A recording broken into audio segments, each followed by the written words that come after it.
off because he's really good at driving the scoot. I'm trying to learn before we go to Taiwan because I've never driven a scooter before, or a motorcycle or anything like that besides a car. So this is, even though I'm sure most people will be like, driving a scooter isn't hard. It's actually not too bad. I feel like I've gotten the hang of it pretty quickly. I'm still kind of nervous about going fast, and I also haven't taken on the road. I've literally only been in parking lots, so the fastest I've been able to go up to is 40 because the parking lot only goes straight for so long. Moving on. Yes, we are going to Taiwan, and we're very excited about it. I've wanted to go to Japan originally for the longest time, and I first learned about teaching English in other countries when I started learning Japanese. Yeah, originally plan was to go to Japan. I actually applied for JET. I got alternate list, and that was kind of the end of that. But we went to Taiwan. He has some friends there. He went there originally, and then I went there, and then I went there again. And I kind of fell in love with Taiwan. It's beautiful. It's smaller. Learning Chinese sounds super exciting. Is there anything that we didn't talk about? It was getting too dark, so we kind of wanted to come back to the house and record here. It was getting past our bedtime. It was past our bedtime. So we also wanted to talk about the process of deciding where we were going to be teaching. We actually, so originally when I first moved up to Taiwan, I went through one company. Didn't really bother looking into anything, and I kind of. Sorry, it was like sticking up. I kind of got paid kind of like a crap wage, so I didn't really look into things. I didn't really think about it. I kind of just took whatever I could get. So this time around, we ended up kind of going through like a lot of different companies. We were trying to find out like, hey, where do we exactly, is there like a specific school that we want to teach in? Because we didn't want to just take the first thing that came to us. If you're not looking into things, you don't really have, if you're not looking into all your options, you can kind of get screwed. So, you want to start us off? Solomon wants to be in our video. Hi, Solomon. Basically, we didn't want to go with the first choice that we got just because you should never... Well, okay, I guess I shouldn't say the first choice that we got. We didn't want to get with the first thing just to come at us and be like, this is it, that's the one. We wanted to get some options of what we wanted to do, but we also knew that we just needed a way in. We just needed a way to secure financially and stability of being in Taiwan. So even though we weren't being picky, or we weren't being picky, but we were being picky at the same time. So how we started it is we actually started off with the interview process. What we did is we actually applied, well, I should say we started off by applying to places, but we ended up... researched and then applied to places. We researched a couple companies and actually kind of chose the best ones that we wanted to apply to. Yeah. After that, what we ended up doing is we put in applications to them. They ask you for some simple things. That's like your degree, your cats. They ask you about your degree. They ask you about... He wants to be famous. So we looked up a bunch of different schools. We set up the ones that we wanted to try to talk to the most. So we interviewed with some of these schools. Each interview was about an hour long, and the interview process just goes over basic questions. And sometimes they will try to trick you with some, like, how would you explain this thing?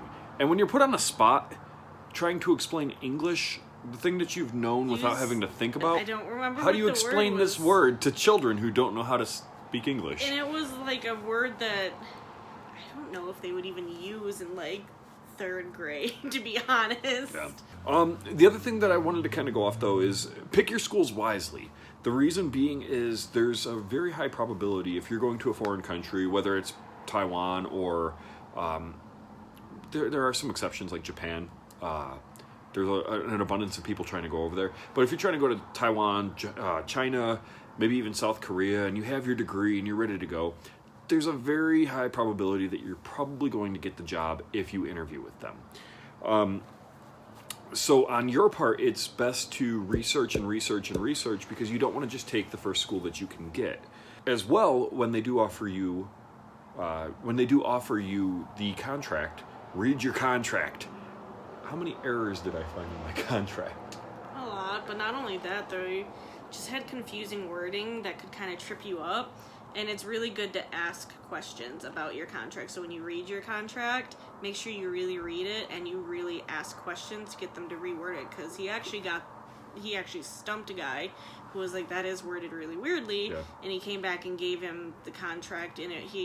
A whole new form. Yeah, a whole new form. He actually rewrote it into something that was understandable.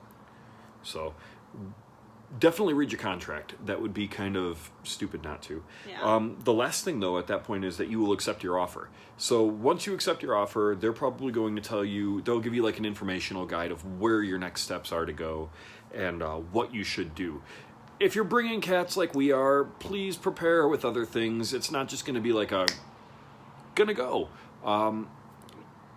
Be prepared with the pets. That's just one thing that you have to be smart about.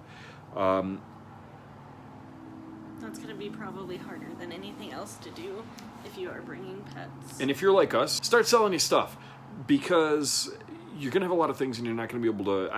we don't want to put all of our stuff in storage, so we kind of want to just get rid of everything, and we haven't been doing that. Another thing that you might want to be conscientious of is probably culture shock. The thing is, have you ever visited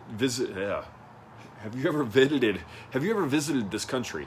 Because if you haven't visited this country, there's a chance that you might not like it.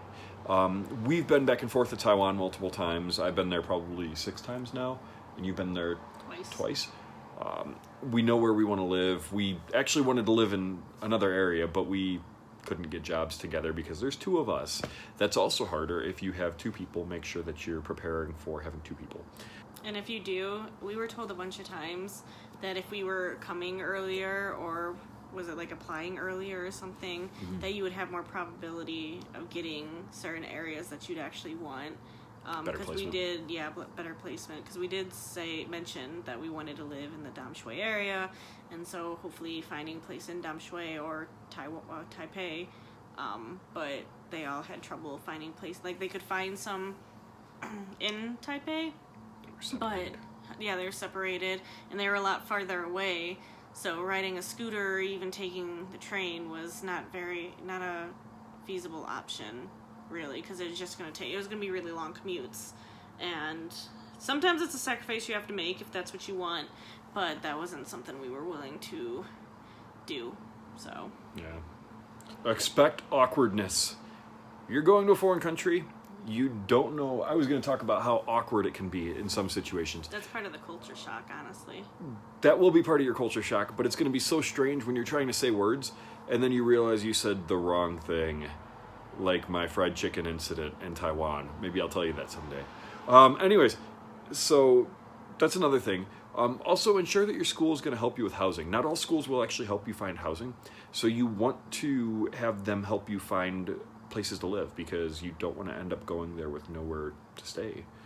Unless you want to use your own website and kind of go through your own thing, like 591 is a good...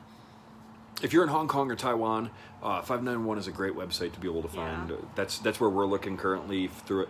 But the only problem is everything's in Chinese, so you're going to have to translate it. Yeah, you can Google Translate it. I did that a bunch of times whenever I go on the website. I just say, translate this to English.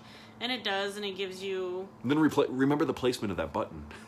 Yeah, mine's right on the search bar area. But also, after you find out where you want to be, say you want to be in Taipei, now you need to look in which area in Taipei you want to be, or if your school is in Taipei, whatever happens, you need to look around that area of where the housing, the apartment or whatever will be. And there's a little map that you can look at too, so you can click on that, and it'll show up a bunch of apartments that are in certain areas. Everything's going to be... So like some schools, they will help you find placements, like he was saying. They'll put out a weekend where they'll be like, Saturday, let's go out, and we'll show you 4 or 5 apartments. But then you have to kind of choose between those, and they won't always be the best options, or they could be really nice, and you'll be surprised.